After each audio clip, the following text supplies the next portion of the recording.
Hi friends! Welcome back to our channel. ఆహా! అద్భుతహ! ఈరోజు మనం ఒక మంచి స్వీట్ రెసిపీ చూద్దామండి. మరేంటో కాదండి, బూందీ లడ్డు. స్వీట్ షాప్‌లో బూందీ లడ్డు చాలా టేస్టీగా ఉంటుంది కదా! అంతే టేస్టీ అయిన బూందీ లడ్డుని మనం ఇంట్లోనే ఎలా తయారు చేసుకోవచ్చో చూద్దాం. మరింకెందుకు ఆలస్యం, ప్రాసెస్‌లోకి వెళ్ళిపోదాం. ముందుగా ఒక బౌల్ తీసుకొని 1 కప్ శనగపిండి వేసుకోవాలి. తర్వాత అందులో కొద్ది కొద్దిగా వాటర్ వేసుకుంటూ కలుపుకోవాలి. వీడియోలో చూపించే కన్సిస్టెన్సీ అయితే కరెక్ట్‌గా సరిపోతుందండి. అందులో చిటికెడు ఫుడ్ కలర్ ఆప్షనల్ మాత్రమేనండి.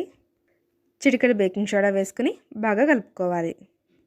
ఆ తర్వాత స్టవ్ ఆన్ చేసుకొని ఒక బాండీ పెట్టుకొని డీప్ ఫ్రైకి సరిపడా ఆయిల్ వేసుకొని బాగా హీట్ అవ్వనివ్వాలి. ఆయిల్ బాగా హీట్ అయిన తర్వాత హోల్స్ ఉన్న ఒక గరిటెని తీసుకొని వీడియోలో చూపించే విధంగా పిండి వేసుకుని ప్రెస్ చేసుకుంటూ వేసుకోవాలి. చూడండి, బూందీ ఎంత బాగా ఆయిల్లో ఫ్రై అవుతుందో. బూందీని బాగా ఫ్రై చేసుకుని పక్కకు తీసుకోవాలి.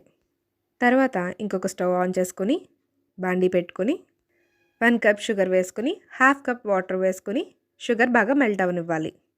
షుగర్ మెల్ట్ అయిన తర్వాత 1 టేబుల్ స్పూన్ ఇలాచీ పౌడర్ వేసుకొని తీగ పాకం వచ్చేంత వరకు మరగనివ్వాలి. తీగ పాకం వచ్చిన తర్వాత ఫ్రై చేసి పెట్టుకున్న బూందీని కొద్ది కొద్దిగా వేసుకుంటూ బాగా కలుపుకోవాలి. పాకానికి సరిపడా బూందీ వేసుకోవాలండి, లేకపోతే ఉండలు సరిగ్గా రావు. ఒకసారి బాగా కలుపుకొని స్టవ్ ఆఫ్ చేసుకోవాలి. ఈ మిశ్రమం చల్లారక ముందే కొద్ది కొద్దిగా చేతికి నెయ్యి అప్లై చేసుకుని ఉండలుగా చుట్టుకోవాలి. అంతేనండి, ఎంతో రుచికరమైన బూందీ లడ్డు రెడీ.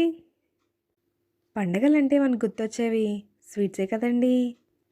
ఈ పండక్కి ఈ బూందీ లడ్డుని తయారు చేసి మీ ఫ్యామిలీ మెంబర్స్తో ఎంజాయ్ చేయండి. ఎలా వచ్చిందో కామెంట్ సెక్షన్లో మెన్షన్ చేయండి. Subscribe to our channel.